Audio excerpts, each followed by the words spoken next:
Okay, so our very first case study is going to be talking about a CPA that had to pay thousands and thousands of dollars in money to this particular client, and it actually resulted in a malpractice action, right? So this person, if you are a licensed individual, such as an enrolled agent, a CPA, a tax attorney, you can have action taken against your licensure. So it's really important that, especially when you start getting credentials, such as those three credentials that I just mentioned, it's really important that you protect yourselves, right? You protect yourselves. But even still, even if you don't have any credentials, even though you might not have any licensures just yet, you want to protect yourself from liability, okay? So we're going to talk about this case. So here's what happened. A new client came to this CPA, and there was a lot of moving parts with this new client. They had several business entities. They wanted to re-elect certain business entities. They needed some tax planning. They need a few years of tax preparation done. They needed bookkeeping cleanup. They had like a tax liability from the Internal Revenue Service.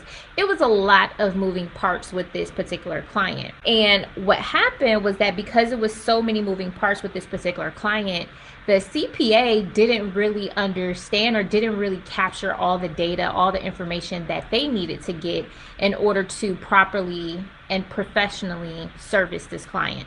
And this happens a lot of times where there are a few scenarios where this will happen. You will have a new client that has all of these moving parts. And if you really don't take the time to understand what it is that they need, what it is that they don't need, what it is that you're responsible for, what it is that they're responsible for, you will find yourself opening yourself up not only to litigation, but also a bad client experience. A lot of litigation that happens is really based upon just unclarity, right? There just wasn't clarity and clear communication, right? You're going to find when we go through the rest of these strategies that just clear communication can be a game changer for you and your business and setting those expectations for you and your client. So the CPA started the work, right? They started doing what they understood from this client. They had their initial engagement letter, but because it was so much moving parts, they failed to really encompass all of the scope included in that engagement letter. And so what happened, it resulted in a terrible misunderstanding. It resulted into the clients, threatening litigation. They wanted their money back. The CPA had already done a big portion of the work. And so you want to learn from these lessons and kind of learn from the situation on how you can actually protect yourselves going forward.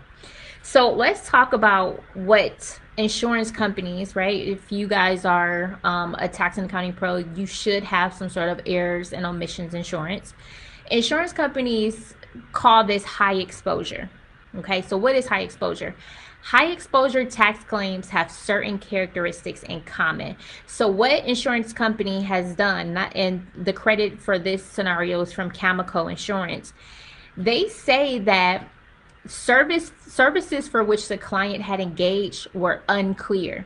So you are putting yourself in high exposure, which means that you are more likely to be sued. You are more likely to lose litigation, right? When you are engaging with the client and they're unclear on the services that you are going to do. And again, this can happen many different ways, right? This can happen if a client comes to you and they're unsure what they need to do, right? This can happen when a client comes to you for one thing and then a week later they're asking you for a completely different thing, which happens all the time. This can happen when a client misunderstands what it is that they truly need. They think that they need one thing and they tell you one thing and they really need another. Like, being unclear is very common, but this is extreme high liability and extreme high exposure when you are unclear with your client.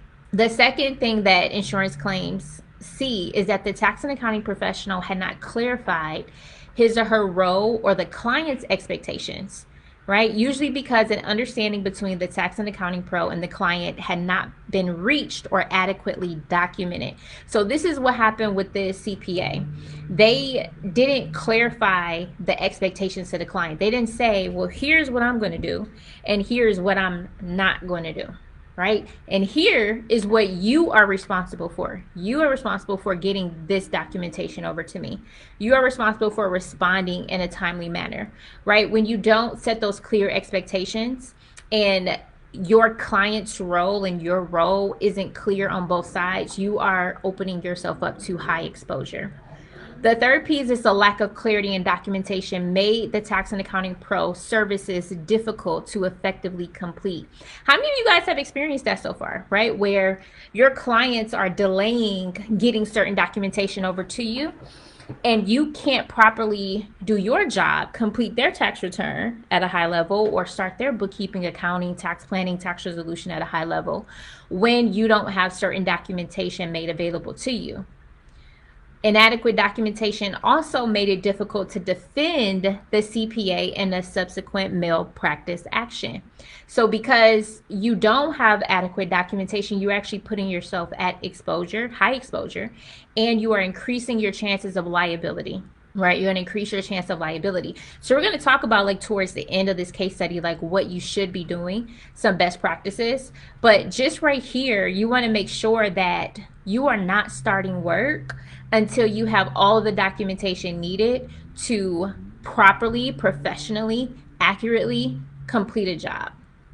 If you start services before you have all the documentation that you need, you are increasing your chances of exposure. You're increasing your chances of liability, like this CPA did, that had malpractice action taken against them and had to pay thousands of dollars back to this client just because it was unclear. And if you see something here, it's a trend. So unclear, right? Clarified, right? Inadequate, clarity. So as you can see, high exposure, all sources around either your client wasn't clear or you weren't clear on the expectations, on the documentation, on what was required. So if you have any, if there is any uncertainty between you and your client, whether it's for tax preparation, bookkeeping, tax resolution, tax planning, accounting, you are increasing your chances of exposure. So here's some steps to take. So it says documentation is critical in any claims situation. Right? Documentation is critical. So if you do have litigation against you, you want to make sure that you protect yourself. And I remember in corporate America, one of my mentors, one of my supervisors used to always say CYA, right? Who knows what CYA means, right? Cover your you know what. Okay, she used to be like, cover your you know what. Always get documentation, always make copies, always reference policies and procedures, print them out, highlight them so you can justify why you are taking certain actions, right? So it says documentation is critical in any claim situation, and the engagement letter is the first step in addressing that issue. The engagement letter will clarify the services that you will render, describe the scope and limitations of the engagement, and allocate in limiting language your responsibilities and the responsibilities of your client. Who here is doing an engagement letter for every last one of your clients? Type a 1 in the chat. Type a 2 in the chat if you're not. And this is a no judgment zone, guys. Okay, this is a learning opportunity for everyone. But if you are doing an engagement letter for every single client, type a 1 in the chat for me right now. If you are not, type a 2 in the chat. Right? Let me see you guys participate. So it says by documenting the understanding between you and the client, you minimize your chances of facing litigation. Okay, because the engagement letter will leave little or no room for misunderstanding, right? So it says a common reason for lawsuits. A common, like, how crazy is that? A common reason for a lawsuit is just completely a misunderstanding. So it says if you find yourself in the middle of a lawsuit, then the engagement letter will serve as documented evidence of the duties your firm was to perform. Always try to receive a signature on the engagement letter. Failure to do so may be interpreted by the courts as the client not agreeing to the terms of the engagement. Proceeding with the requested work without a signature could also suggest that you completed the engagement under terms different from those contained in the unsigned engagement letter. So not only do you need to present this engagement letter, your client needs to sign it before you commence work, right? Again, going back to high exposure, if you don't do this, you are creating unclarity between you and your client. Your engagement letter is really there so that there is no misunderstanding between what you're going to do and what you're not going to do and what their responsibilities are as a client. So it says defensive documentation. Always follow up significant client meetings with documentation. So if there's going to be back and forth meetings between you and your client, especially when you're working on complex situations such as tax planning, tax resolution. You want to follow up each meeting with a written description of what was discussed during that meeting, right? And you want to use this tool as a way to really document and cover yourself, right? But also to set those clear communications, because again, when you're on the phone with someone or when you're on Zoom with someone, you guys might be going back in tandem having a conversation, and it might be unclear, again, clarity, it might be unclear what the next steps are. So following up with the email to say, hey, thanks so much, Lakeisha, for meeting me on today's Zoom to really follow up with part 2 of your tax resolution process. Per our conversation, here's what we agreed to, right? You want to follow that up with an email documenting and clarifying and gaining consent on that conversation. And then it also says draft additional engagement letters when necessary, right? So don't be afraid, guys, to send your client a new engagement letter, because and I told you guys this just a second ago, people are going to come to you for additional services. Maybe they came to you for a bookkeeping cleanup, and next thing you know, they're asking you about PPP and EIDL, and they want you to help them obtain additional funding. Or maybe they came to you for tax preparation, and now they're asking you, which entity should they be in? They're asking you tax planning questions, right? So let's be clear on our services that you don't want to commingle your engagements, and you don't want to engage a client for tax preparation but be providing tax planning services, because you are opening yourself up to liability, right? So it says if the services will cross into a different area, you want to have an additional engagement letter, right? So it says where CPA has carefully defined an expanding agreement with a series of engagement letter, the client will have much more difficulty trying to hold the CPA responsible for matters not encompassed by the engagement letters. Now, don't get confused with CPA here, because this is for tax pros, accounting pros. This is for any professional that is engaging your professional services with a client. So you want to make sure that if a client comes in for one thing and they add in additional engagement letters. Don't be afraid to send them another engagement letter. So informed consent letters. Now, I'll be honest, this was the first time that I actually heard about this, right? Has anyone heard of an informed consent letter when it comes to tax and accounting? Like, I remember we used to have a consent to use an informed consent with the bank products, right? I remember doing those all the time with the bank product. I never really paid attention to them, right? Because it was just something that, the bank product provider made the tax pros do in order for their clients to receive their, or to pay their tax fee through their refund, okay? But in situations where you're working with corporate tax returns, you're doing, tax planning, you're changing people's elections, right? You're changing them from a C Corp or from a Schedule C to an S Corp. You want to start incorporating what is called informed consent letters. So it says in certain situations, such as S Corporation elections or estate tax planning, it is good practice to use an informed consent letter. Once the client has been provided with a full consultation of all negative and positive ramifications involved, document the consultation and all tax planning advice in a letter. You're going to provide a brief summary of the issues discussed, and you're going to provide an area at the bottom of the letter that allows the client to indicate that they have read and that they have understood the summary letter.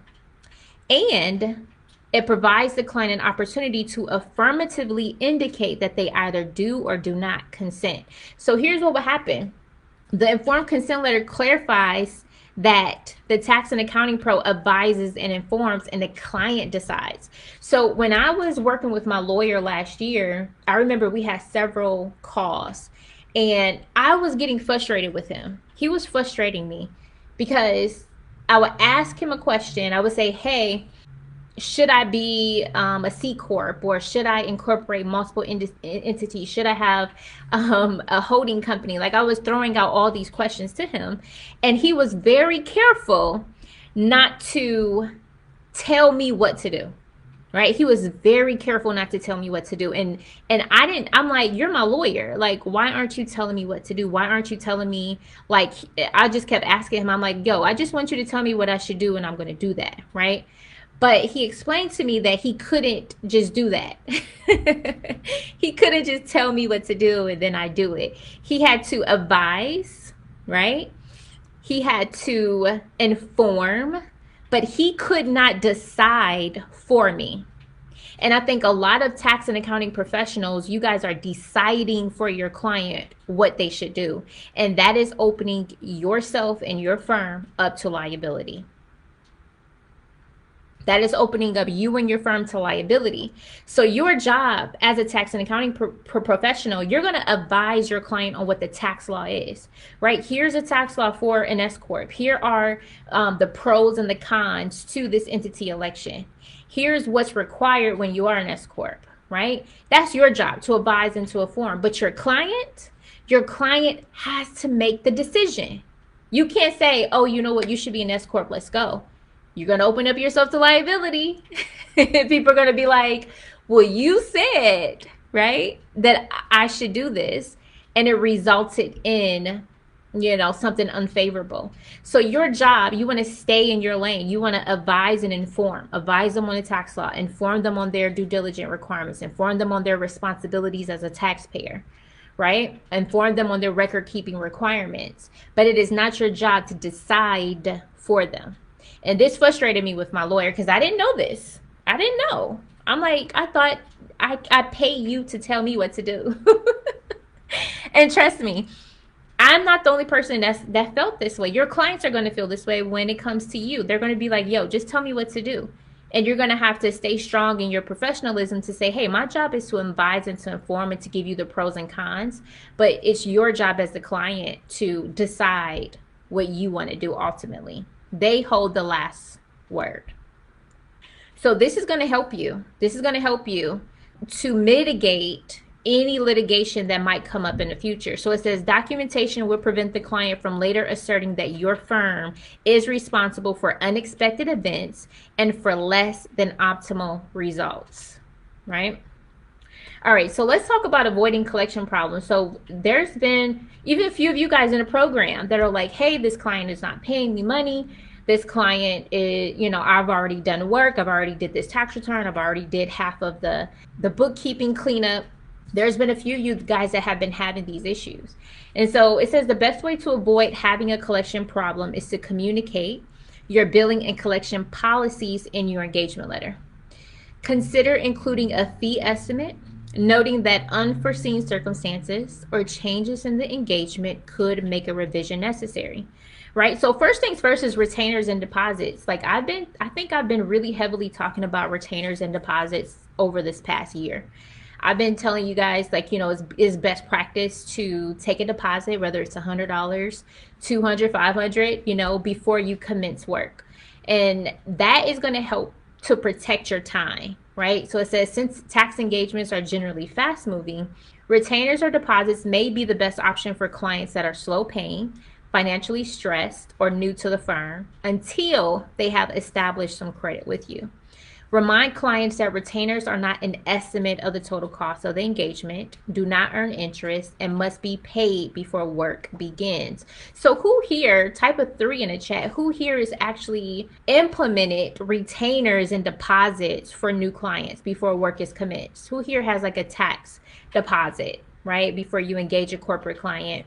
Or who here has a bookkeeping deposit? All of you guys should definitely have bookkeeping deposits, okay? Because that's just going to help not waste your time. So it says stop work disengagement clauses. Now this is key here, guys, because if you've never been in a situation where you wanted to stop working with someone, you will. There will be a situation where you're like, this is not working out. This person is unreasonable. They are unwilling to do their part, and it's going to prohibit you from providing a quality service. And there will be times where you have to stop work and have a disengagement clause.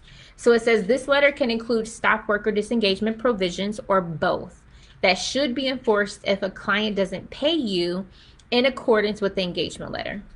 A stop work clause in the fee section of your engagement letter enables your firm to stop work on a tax return in the event the client fails to pay in a timely manner. Now, here was another issue. There's been clients that tried to sue, right, or have sued their tax professionals or their bookkeepers and accountants because the CPA, the accountant, the tax pro stopped work because they either didn't get paid or the client wasn't cooperating. And the client claimed the damages.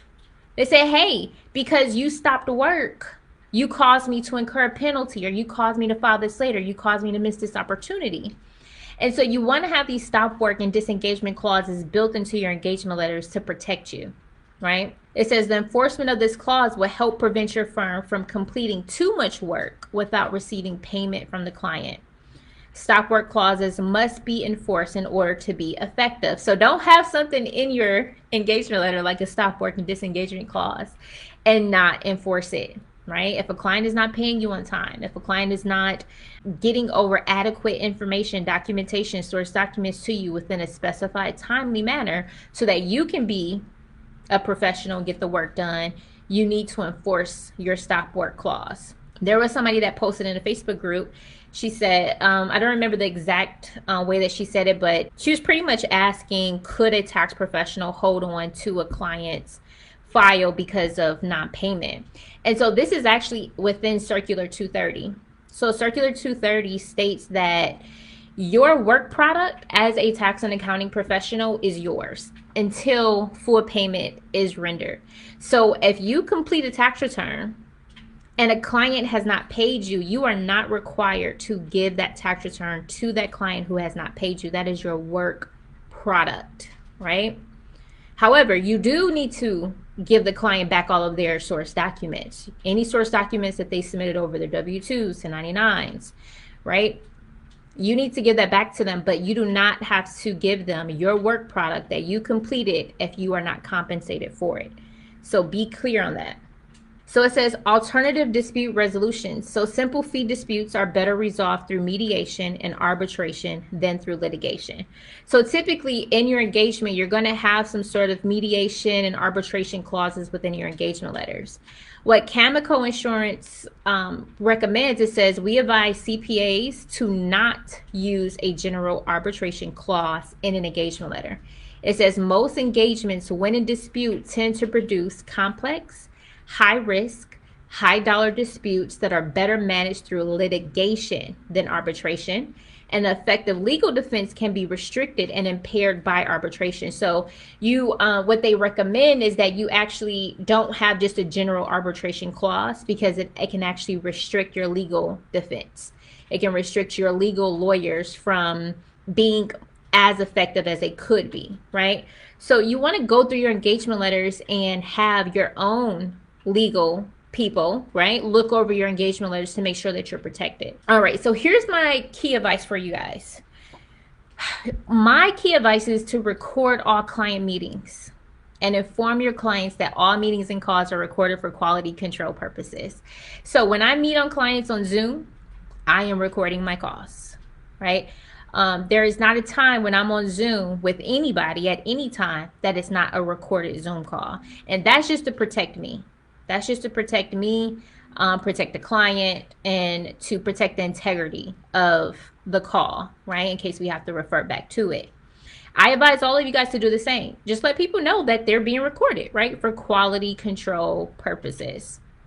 And if they object, then I would be hesitant on moving forward with that conversation, especially when we're talking about work product, especially when we're talking about what requirements. I've never had a client not want a call recorded, and you guys shouldn't have that issue either. Follow up all client discussions with a summary and gain consent. So remember, before I said that informed consent. Now, I actually researched this informed consent. Like I said, I I haven't been using that, right? Like I didn't know, I've signed informed consent when I went to the doctor. I've had clients sign an informed consent for bank products, but as far as my own work product, I haven't used informed consent, right? So I would just behoove all of you guys to just Google informed consent letters, maybe for accountants, CPAs, tax professionals, to see what comes up, and tailor it to you. But pretty much what your informed consent letter is just to summarize what it is that you're going to do and what you're not going to do, and kind of set those clear expectations. Because remember, most litigation, most bad client experience result just from a lack of clarity, just from a big misunderstanding, right? And that's so unfortunate that people have to go through heartbreaking pain with legal fees, right? Litigation, just because it was a misunderstanding. So you don't want to be that person. And I tell all of my clients, like, I'm always fascinated when I'll talk to some of you guys and I'll be like, well, hey, well, what have you reviewed the last year's tax return? Or how is the client structured? I'll be asking you these questions and they'll be like, well, I don't know that yet. I don't know. But you're doing work for this client, but you don't know their whole situation. When you guys don't know, you're opening yourself up to liability. You're opening yourself up not only to liability, but it's going to be a bad customer experience, right? Because you're going to have to keep coming back to the client to understand their situation. So I always tell my clients, like, have a thorough consultation with your client. I mean, I don't care if you're on Zoom for an hour and a half, 2 hours. You want to have as a thorough conversation, especially the more complex the situation is, the more work that they need done, the more complicated their business is structured and set up. You need to be making sure that you understand all of the facts. You need to make sure that they understand what they need done, because clients will come to you misinformed, right? They're going to come to you misinformed about an S corp, right? They're going to come to you misinformed about what deductions that they can take, what expenses that they can write off. They're going to be so uneducated and ignorant to the process and to tax law. And you have to make sure that what they're saying is understood on both parts, and that what you're going to do is needed for their business. So I do not recommend anyone starts on a client's file just because a client told you, well, I need to file back taxes. Okay, well, we need to have a whole 45-minute strategy session, because I need to know why. I need to know when the last time you filed. I need to know everything. I need to call the IRS, right? I need to know your blood type, right? Like, I am not putting myself at risk, because I've done that already, guys. I've already made those mistakes. I've already listened to a client say that they need to file 3 years back taxes. I just go and file it, and it took me a year of getting that person out of that mess, because they really didn't need to file all those years. They just didn't know. Or working with the client and they think one thing and it's really another thing. But I spent time and energy on this file only to find out that it wasn't what we thought it was. You know what I'm saying? So don't create bad client experiences just because you're not getting all the facts. The second thing, people need to send you their source documents. Stop doing work without all of the source documents that you need. Like, no, hold your clients accountable. Like, no, I need your 1099s. I need these 1099s before work can commence. And if they're not here by Friday, we're going to have a conversation. You know what I'm saying? Like, you have to hold these people to the fire. If you onboard a bookkeeping cleanup and you still don't have access to their file, you need to be on their head, because the more you wait for them, the more you are opening yourself up to exposure, to liability. The more that they can say, well, you didn't start work. You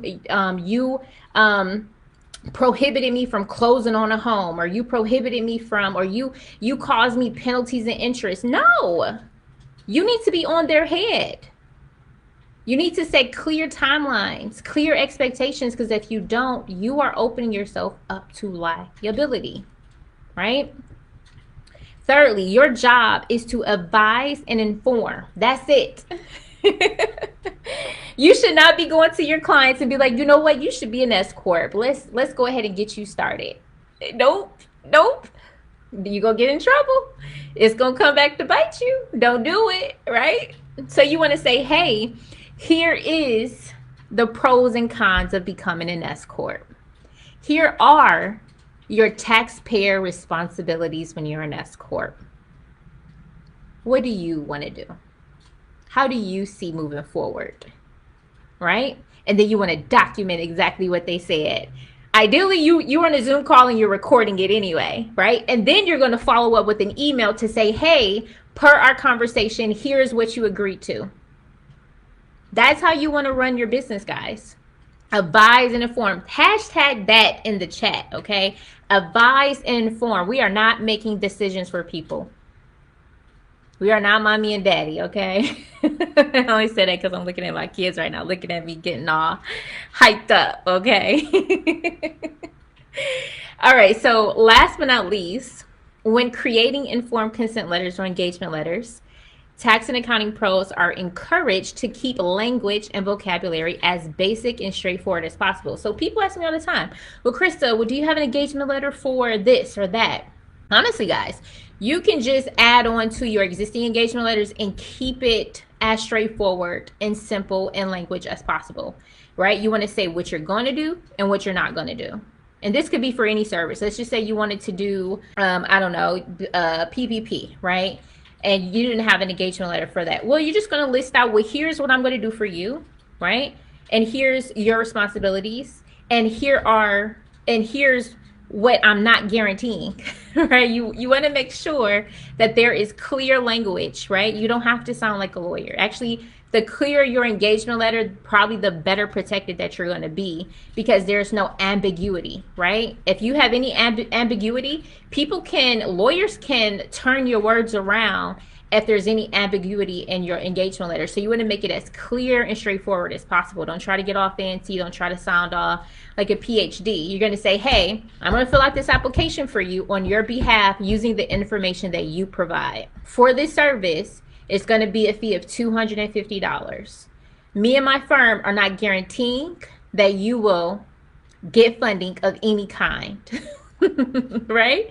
Very simple, guys. Very simple and straightforward engagement terms, okay? All right, so what questions do you guys have about this, right? What questions do you have about this? Let me know right now.